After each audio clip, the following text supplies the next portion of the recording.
Man, what an absolute game changer yesterday that cloud streaming has finally come to PlayStation Portal. So I've been talking a lot about how much I love this device.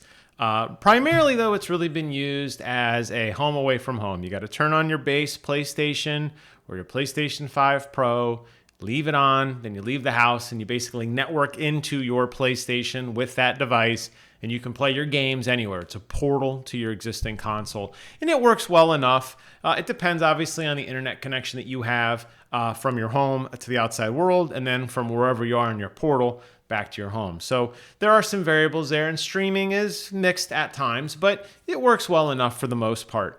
Maybe mid last year, PlayStation announced a cloud streaming beta. And what that was is if you had the Primo model of PlayStation Plus, well, then any of those games could be streamed on your console directly from the cloud. You didn't need to connect to your home network anymore.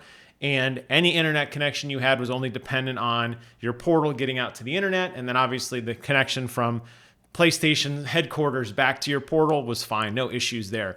And I did a lot of videos talking about the drops that they were doing. Basically, every month or two, they would update a list of the games that were available.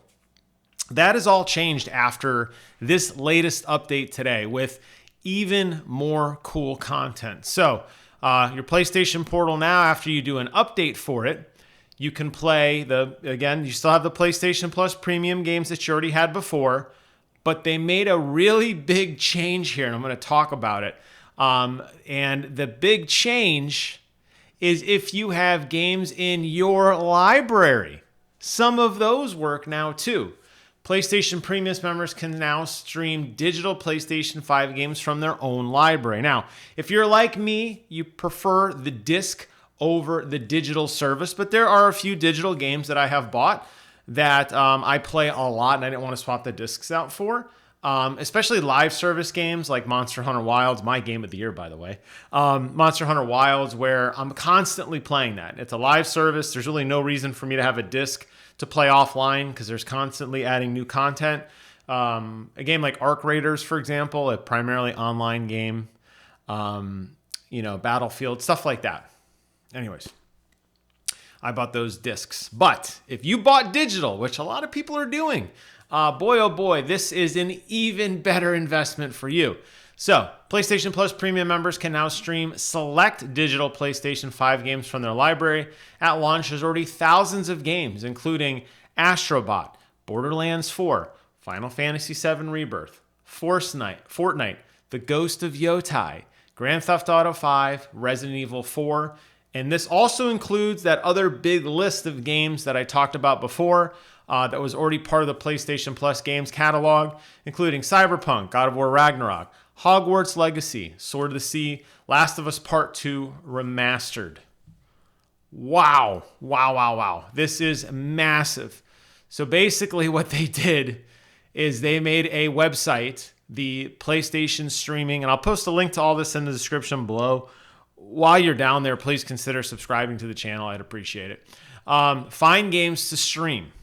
There are 2,853 games available right now, obviously some of which are given to you through PlayStation Plus Primo, some of which are games that you bought that you have. But if you just do a search for any of the games, you can look through this list here and say, hey, if I buy this game right now, can I play it through the cloud on my portal? And if it's on this list, the answer is yes. And there's so many of them, I'm not even going to go through them all. But the really cool thing is that it's all synced to the cloud. So if you already own this game and you're at home, this is kind of like PlayStation's answer to the Switch. Instead of picking up the hardware and walking out with you, you leave your PlayStation at home, you pick up your portal, it connects to the internet, your cloud save is already on there, and you just keep going. And it's pretty darn seamless. It works really, really, really well. I've had a lot of fun experimenting with a couple of games, trying it out, seeing how it works, and it is phenomenal. Now, if you don't want any of that and you still want to use the portal for its original purpose, the portal back to your home PlayStation, or if you only have one TV in your house and you want to play PlayStation and your wife or your kid or someone wants to watch TV, well, the portal still works great. It's still a portal into your home console, and it works exactly as advertised. This new feature now adds in that whole bundle of other remote games, games that you have bought, games that are on the subscription service, this absolutely pushes people, without a doubt. And I've been saying this from the beginning. This absolutely pushes people to get PlayStation Plus Premium. This is really, if you have PlayStation Plus Premium, you really should be getting a Portal. And if you have a Portal, you really should consider investing in PlayStation Plus Premium. This Portal actually now could theoretically replace your PlayStation 5. That's how impressive this service is. Depending on if the game that you want is on this list, and you buy it, you don't, and you own it, you have the digital subscription to it, right? And you buy a PlayStation Portal without buying a PlayStation 5, you can play your game there. That's insane. It's so interesting to me to see how Nintendo and how Xbox has been trying to handle this problem for years, and PlayStation comes along and comes up with what I think is a very clever solution. A console that allows you to connect to your home console and a console that allows you to connect to the cloud for digital games. And it is obviously internet dependent. So unlike a Switch where you basically have the processing in your hands, or the insanely overpriced Xbox Republic of Gamer Ally or Ally X handheld, which is like $1,000. Portal, significantly cheaper. I think it's like, what, $300? That's your gateway. That's your entry point into this. You get the subscription service, and you are set. You are set. And man, does it work really, really, really well. I'm very, very impressed with this. They have sort by alphabetical. They have sort by newest releases, latest releases. You could go by genre if you're into shooters or fighting games. And it's a very easy curated list to kind of let you kind of see what exists out there. And like I said, I mean, there's so many of them. If you search by PlayStation Store, these are games that you would have to buy in order to play. So these aren't free. It's not like if you buy this, you're instantly going to get Monster Hunter Wilds. You have to own the game. But if you're like me and you bought Monster Hunter Wilds digitally, you can now play it on your Portal, and it links to your cloud save, and it just works phenomenally. So if there's a game you're interested in, you could just filter by PlayStation Store and look through the list. Now, there are some big ones that aren't in there yet, like Arc Raiders, which I'm really sad about. That didn't make the cut yet. Boy, if they make Arc Raiders on this, oh my God, you'll probably never see me again. But some of the other games here, like they went over Cyberpunk and stuff, there's almost 3,000 games and adding more. I don't know what the criteria is for games to be included on this streaming service versus not. Like, why did Monster Hunter Wilds make the cut, but Monster Hunter World didn't? Why did Arc Raiders not make the cut, but Resident Evil 4 did? I'm not really sure if it's by partner, like Capcom's like, hey, yeah, we want to include this. I don't know, but what an entry point for people who are, transitioning over from Xbox. And I know there's a lot of you guys out there, and I feel for you, displaced, feeling like your brand kind of turned their back on you, because they kind of did, wanting to enter into the PlayStation ecosystem and, come to the winning team. We'd love to have you.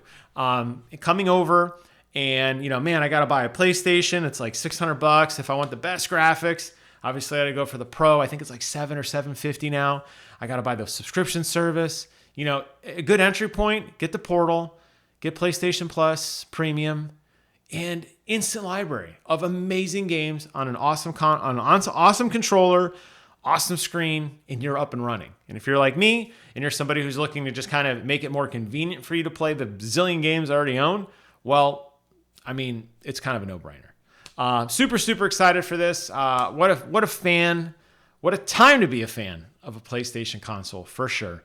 I love this. I will post a link in the description below to this actual PlayStation blog if you want to read through it for yourself. But the one you really want to focus on is definitely this cloud streaming on PlayStation webpage, where it'll walk you through basically the search to do a list of games that you have to see if they made the cut, or games you're considering buying. If you're going the route of, I don't want to buy a PlayStation, I just want to buy the Portal and and buy individual a la carte games. Like, I really want to play, I don't know, whatever the hot new game you're into. If you're new to it, there's probably games you haven't played yet that have been out for a while.